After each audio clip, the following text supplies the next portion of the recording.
This video is not for whales and dolphins. It's for you, because you are just like me. Average Duck Gamer here, and today we are looking forward and thinking about newly announced 1.2 units, Caesar and Bernice. So we'll talk about what do we know so far, and then we're going to try and interpret that information a little bit. So before I actually give any thoughts on anything, I need to say that this is my opinion, and I can't say it every time I say something, or about 50% of the video will turn into me saying, this is my opinion. But anyway, with that said, moving on. So in my opinion, the designs of both are peak. For Caesar, I wasn't sure if the design would appeal that much, but it really does. I love the biker style mixed with the historical sword and board. It's great, and I think as she's running in 1.2, she's going to give some rat enjoyers some reason to reconsider where they're allocating their polychrome. And if that wasn't enough, Burnice has some chaotic energy combined with dressing like a rock band groupie. Damn, I think if you're a free-to-play waifu over meta enjoyer, you really need to stop and think who appeals most, because from a design perspective, they've absolutely nailed it. But I think we should exercise some caution. From everything I'm seeing, everyone is super hyped, but all we really got confirmed was that Caesar is a physical defense agent and Bernice a fire anomaly agent. So we really don't know that much yet. But even though that's the case, I can't help but be optimistic when looking forwards here. Why optimistic? Well, at face value, 1.1 feels to me like a refinement patch. You want a better Ambi? Get Chingy. You want a better Piper? Get Jane Doe. Okay, that statement is quite reductive, so I'll clarify it a little. I do think 1.1 offers valuable upgrades, but it's kind of what they are, upgrades. Now, it doesn't seem like Chingy is enough of an upgrade for me to consider, and it remains to be seen if Jane Doe will be. Now, keep in mind as well that if you have looked at Jane Doe leaks and stuff, that Hoyo actually amended Chingy days before she was due to come out. So as with everything, it's not actually confirmed until it's in the game. So obviously you can't pull for her before she's out. This is Jane, but wait until she's a little closer to see if she really is the game changer she's supposed to be, or if it's a bunch of hype because everyone just really likes the way she walks. So back to my refinement patch point. Patch 1.1 is giving us the potential to improve our teams, and depending on your current account, they could be big upgrades for you. Whereas I feel that 1.2 is going to enable something new. Now, whether this is good news or not certainly remains to be seen. I feel like as our first S-rank defense agent though, I think Caesar has a higher potential to be game-changing. But as she is a defense agent, I'm wondering if they will undertune her overall power by making her overly defensive and not provide her with enough attack or buffs in order to have a meaningful enough impact. Because in a game about killing everything quickly, and with only 3 characters, each of those characters has to provide big value.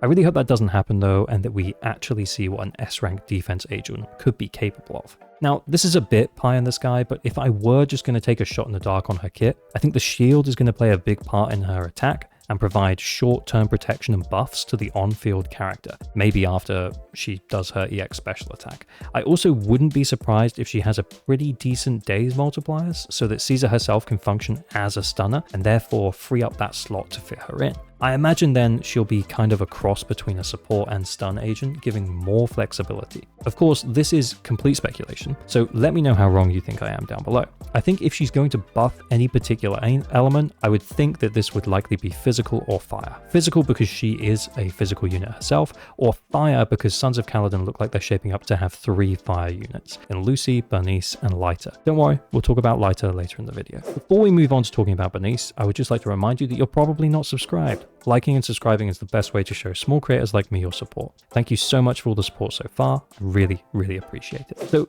the other thing that 1.2 is going to bring to the table is Bernice. Now, as Bernice is now confirmed as a fire anomaly agent, I think this is going to enable some real fun. She seems to be rocking double flamethrowers, and I can just see her bouncing around, cackling like a maniac, spraying fire everywhere, her skirt flapping in the breeze.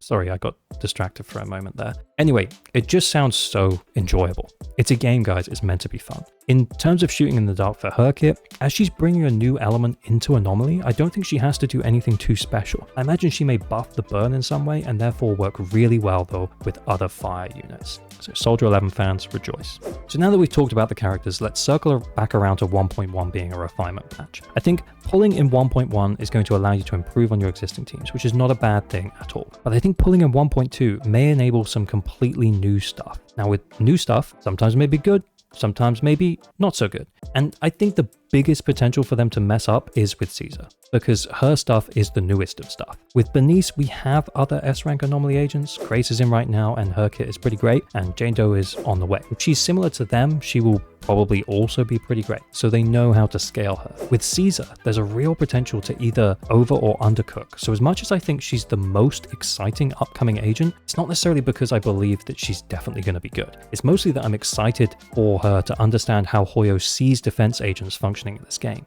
Are they meant to be niche, where they're really good in specific circumstances like Ben? Or are they meant to be universally great agents that provide a bit of additional safety for those of us with Brumo reflexes, with big buffs or something similar? Only time will tell, and I for one can't wait. Lastly then, let's quickly talk about Leiter.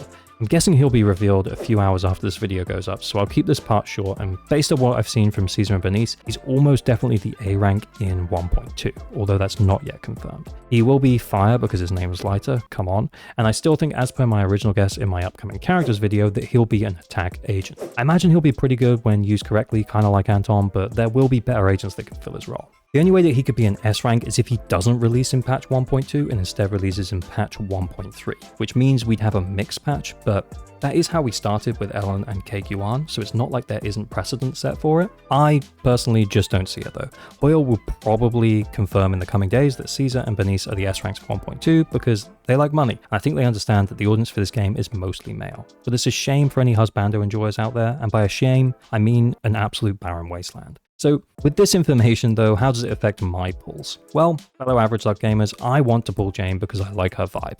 But, and this is a Ju Yuan sized but, I just think that 1.2 just looks so much more interesting. So unless Jane is in fact game-changingly good, 1.1 might end up being just a complete skip patch. So we'll see and make a more informed decision as we get closer to the time. As I've said before, the smartest thing to do in these situations is to wait for more concrete information. And as I'm skipping Qingyi anyway, so towards the end of 1.1, we'll get more information on Caesar and Bernice. Oh, and Leiter. And then it's the right time to make the call. I'll also then have a good idea as to how much polychrome I'm dealing with and like the economical climate of heading into 1.3 as well, and potentially we'll have a bit of information on 1.3 characters too. So let me know, what do you think down below? Are you sold on anyone already just from a design perspective? I'm most excited to see Caesar's kit, but from a design perspective, I'm actually more into Bernice. Really love that chaotic vibe. So hopefully this was all food for thought. I'm not trying to hype up any characters unnecessarily. I am trying though to point out that I think the future of the game is exciting. And if you're a low spend or free to play player, it's not too harmful to look forwards and plan ahead. With that in mind, if you're still on the fence about Qingyi, who's the next agent in 1.1, and probably out by the time you're watching this, then check out the video that pops up now for my thoughts. As always, pull responsibly and remember to like and subscribe for better than average luck on your next pull. Bye bye bye.